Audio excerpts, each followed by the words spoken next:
don't know how to do I'm saving a lot of my cooking till tomorrow, right? We didn't get to watch your game. We was all watching our own game. Yeah, everyone at the same time. KG's who I'm looking for, right? So, you know what I mean? I'm saving most of my cooking for that. It's KG. But, yeah, I do want to hear from you because that... What is it? 10 men again. 10 men again. And there were 10 men... And it was very similar to the Everton game because... shocking. 10 men for a whole half. And you still can't beat What happened? 10 men against And also Palace. you gave penalty. No. No. 10 men against... Never a red as well, by the way. Yeah, and do you think do you think you should have been sent off? That's what we're saying is a mixed bag. So sometimes we win against 10 and sometimes we don't. No, but that's not good, is it? It's not good enough, though. Most times... We should be winning every It time. seems to be this narrative that you can't win against 10 men when we literally just did it. No, but you very really... Teams very really lose against 10 men, and you've done it twice in the season. That is a real rarity. Correct. Including one of them at home. What is also a rarity is us being third in the Premier League.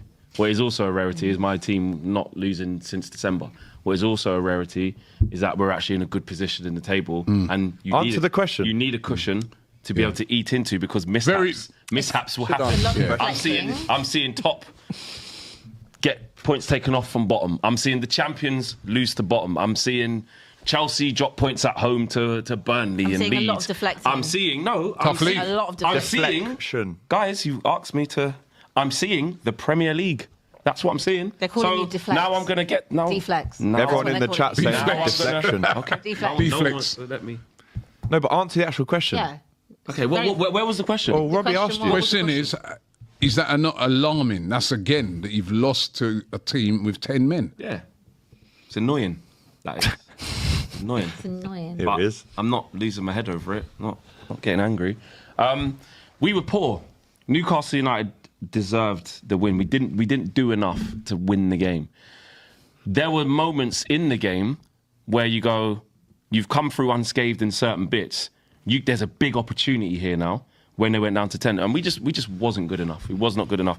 I was always uncomfortable about this game because people were saying, obviously, Newcastle can't buy a win. I was talking to my Newcastle United mates. They're like, nah, they've got a poor we're rubbish. Poor at home. Yeah, that's what I'm saying. They lost the last 3 at home. We're rubbish. I said, listen, I still have a respect for St James's Park under the lights. I don't care how bad they're playing. And we haven't won there since 2019. Take out the COVID thing where there was no fans and one Saka scored. 2019? We haven't won there since 2019. It's not for everyone. We don't win going there. It's not for everyone. And no, it's not. So Definitely not. We were really bad. I think the attack was just blunt.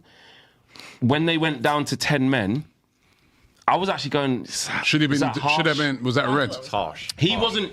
What Jacob Ramsey wasn't doing was trying to con the referee. He was trying to anticipate contact that never came. So there's a difference between saying, "Look, referee's taking me out," versus, I thought he was actually going to get me there, but he didn't. It's one of them, and it's still a dive, then, isn't it? Yeah. I thought he was harsh, man. And it ain't like he fell over rolling around or nothing. You could see he sort of fell and thought, nah. Exactly. I mean, that was a poor decision. 100%. And we were just not streetwise with that. I think that, the physicality that Newcastle United got, you're always going to be, our midfield is always going to be in trouble. Our team's always going to be in trouble against super physical teams.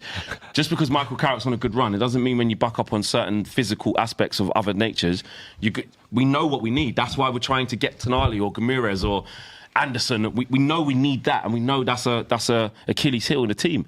And in the first half, I don't think it was as one-sided as people try and make out. It was just that, it's say in boxing, if you've got to give rounds to somebody, you'd give the rounds to Newcastle because they did the more eye-catching work. But, Kobbie Mainoo forced a save from Aaron Ramsdale. Yeah. They hit the bar from a Kieran Trippier accidental cross. Mbeumo should have scored when Cunha did well, and then the deflection came back. Like, there were chances for both teams. And then, but when it got to 10 men, Bruno short circuits and takes out Anthony Gordon. It's just a stupid decision. He wants to try and win the ball, and I don't know why he's done it. It's a blatant pen. It was stupidity from Bruno, and we're facing 1-0 down. But in the character, Bruno, fix the mistake, give me an assist straight away. Casemiro, you're back in it. Then you go, right, it's half time. Now, believe you can win the game. And I just don't think we believe we can win. It looked like we had 10 men. Like, they were so comfortable. And then I was thinking back to Shades when they went down to 10 men against you. And I know you found a way in the end, but they found a way to get back into the game because they were organised, they believe. They were resolute. They got players for the counter-attack when it really suited them. And we just didn't show up until the last 10 minutes of the game, actually. Xerxes, I think Carrick's decisions, in-game management wasn't good enough. His substitution for Casemiro was too early, and his substitution for Xerxes and Ahmad was too late. So that didn't help us. Xerxes nearly scored, though. Xerxes forced an amazing save from Ramsdale. I couldn't believe it. That's Ramsdale's best game in years. And he's been playing like a bozo all year. And he pulls out saves. He made a save from Lenny Yoro, where Lenny Yoro put on a plate by Bruno. Yeah. Had to score that. And Bruno missed another one. He played awful. So we didn't do enough. And then when you look at actually how we lost, because it's easy to get angry and go, oh, fuck yeah, we lost against 10, but how did we lose? And I thought, oh yeah, it was 10v10. It was actually 10v10. Because we was playing with Malacia, bro. That is the Malacia. Why did he bring on Malacia and not Heaven? And this is what I'm saying. Hindsight's a lovely thing, right? One side, I'm like, can I cuss Malacia? This guy's had a double knee up, tried to leave when it's just gone. He's been the forgotten man. Hasn't kicked a ball in probably about 2 years. I can't remember the last time he played an actual game. Can I cuss him for not even knowing where he was? Probably the manager. Because that's what he actually did. Yeah. So then you go, Michael Carrick, you're probably better off just put Aiden Heaven there for 10 minutes and say, at least you can engage, at least you can run, you can do something. When I saw the defending for Osula's goal, listen. What a goal. Osula wrapping it What a corner. goal. What a goal. The execution of the goal. Yeah. Exquisite. Like, Harry Maguire couldn't do anything. Lamens couldn't do anything. But when you look at him getting the ball in the right channel and drifting inside, he doesn't do an Elise and drop mad shoulders. He doesn't do a Lamine Yamal and twist man up and it's so inevitable. It was a great goal. No, but what I'm saying is the route to get there. Oh, yeah. Malacia goes like this and like this. He doesn't know where. He forgot he's a footballer, bro. He forgot he was playing football. He didn't know what he was doing. I think he thought he was directing traffic, bro. He was in Times Square going, you man, your turn. You man, right, you stop. He thought he was directing traffic. But as the commentators, surely he still had a lot to do. That's not hindsight. It's an amazing goal, by the way. What a goal, man. It's an amazing goal. That's what I'm saying. It's a poor decision from Carrick to actually put him in. Now, what I was saying, and it's another game, because the stat is that every game we've played without Casemiro is the 7. Yeah. We've lost all 7. Make that 8 now, but as soon as he left the pitch.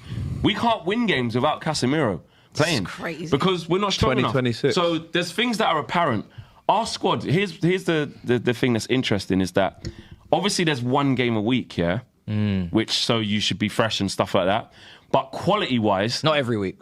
When you have to dip... When there's a game after 3 days and you actually have to dip into the bench... the squad's not fit for purpose. Yeah. Like you're finding out the hole. So it's sometimes you get out of it. Like against Everton, you know what I mean? We found a breakaway goal we scored. Against West Ham, we found something. Against Crystal Palace, we came back.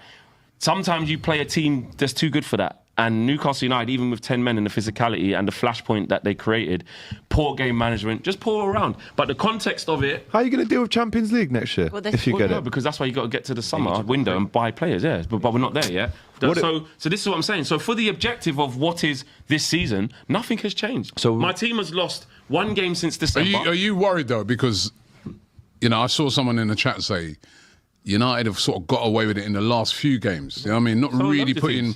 Palace game, the performance weren't, they went down to 10 men. There's been a few little performances like that. Are you a bit worried that, because still games to go to, I'm glad Chelsea are coming now, and Liverpool are going to have to respond. You see when you lot are on here going, when are you going to commit to Carrick? Give us the date. And I say, listen, there's still time. Let me just chill. Let me just wait. We don't know. I don't know what it looks like when Carrick loses a game, how he bounces back. I don't know. Well, now you know. We're going to find... There you go. So that's why all of that trying to poke me to commit to Carrick and everything and this, that, I'm saying, we're just trying to do our job. Chill. We're just trying to do our job. Just chill, let the man work. He's been on a great run. What happens when you trip up? Like when because we all of a sudden, if you do what you're meant to do, which is, listen, Villa are in absolutely poor form, if you beat them in 10 days' time, wherever it is, then happy days, great. You build again. What do you make of Paul Scholes' comments after the game? I actually had to check that. It's just weird energy. Because here's the thing. What did he say? I didn't even see that.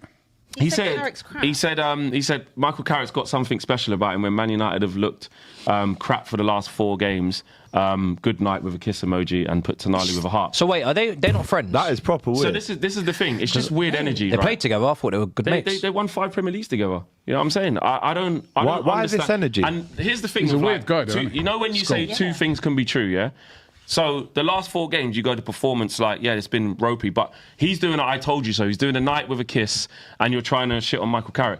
I don't understand his energy. What's with the Tonali thing? He loves Tonali. Yeah. Oh, right. Yeah. He said Tonali was the best midfielder in the league. Well, again, we know we need that. It's a bit FT-ish. 100%. That's how I would describe 100%. what He's just trying Scholes to did there. And after his antics with the Lissandro Martinez thing, I said to myself when I done the video this morning, I was like, do you know what? Maybe we're getting it wrong. Maybe we're expecting too much from the guy who's been in the class of 92, has Sir Matt Busby in the class of 92 running through his veins. Yeah. Maybe I just got it wrong. I just thought you would have been in Carrick's corner. When I see Stan Collymore tweet about Villa and does the breakdown of the constructive critique of what's going on and why, that's what I would expect from someone like him. Roy Keane, I get it.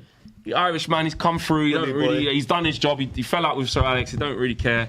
He don't really care about United. Like support Spurs, whatever. I don't. But from you, Scholesy, I would have thought you wouldn't really be on that. Weird energy to me. But now I know. You have to remember these players are just people. No, and they're massive part of Manchester United. But a lot of people put former players into one bucket, and they think that just because you're a former player, you're going to give great opinions, great analysis, breakdowns. Different though. Yeah. There is a difference, absolutely. So just after we lost, bro. So on one side of the coin, you got Rio Ferdinand, who will do interviews with the players, back the team, and then a lot of the fan base, when Man United are losing, will say that he's bought by the club or he's in the pocket of the club and he doesn't give unbiased, fair perspective. You got Scholes on the complete other end of the spectrum, drawing out for Lissandro Martinez, doing up Tonali kissy emojis, and he's on the other side. And then I think the great medium is like someone like Thierry Henry for Arsenal, where you're going to get criticism, but you're going to get professional analysis, punditry, whatnot. But you have to remember, not every player is capable of giving you that. Like, So just because you watch them on TV and they play for your club, don't think that they can't be nasty bastards. Because they can. I think it's just weird because like when Ollie was obviously there, they were all very much on Ollie. The majority were. They were very much up his. Especially they loved him. They Exactly. were. So it's just weird. Like, why would you not want another person that is a Manchester United legend, for example? How do you think Carrick would feel seeing that? He won't give a crap. But would he not think, bro, I thought you were my team. Nah, maybe. Carrick's so calm and Carrick's not on that. Carrick's just so calm and collected. Like, he's just focused on the job. He's not one of those guys that's going to show. When Keane done the other thing, because he's had the thing with his wife and stuff. That's why that was a bit uncalled for. That's what I'm saying. Keane just holds grudges. He might be a little bit taken aback by it. He might ring Rio or Rio might go, fucking hell, what's Scholesy doing? Or, I don't know. Maybe they have them private chats. That's they achieved a lot together. But he won't be destabilised by that. He'll just be focusing on, listen, beat Villa, man. Do you know what I mean? We're still in a great. I think some United fans who were going mad about this, saying, this, that, and the other, rare. Bro, you're forgetting what it's been like, bro. You're just forgetting that this is our first loss in like 10, 11 games, bro. We don't lose games. You could only have dreamt of that. And like everyone thinks that you're just going to keep winning every football match. Now, don't get me wrong. The context of losing against 10 men, the players didn't show enough. Let's talk about the performances, how we need to improve them. I get that. But throwing out the thing of this is why... The same way how I didn't give Carrick the job after the first 7 games is the same way I'm not going to discount him after 1. Yeah, fair. Do you know what I mean? So, just beat Villa, man. So it was that winner by Willa Sula 12 years after winning that skills award at Manchester United. So nice night for him and his family. Just because he brushed up past it a bit. Sure. How much time do you have in between this fixture and the Villa game? Oh, well, that's what I was going to say. 12 days off. Correct.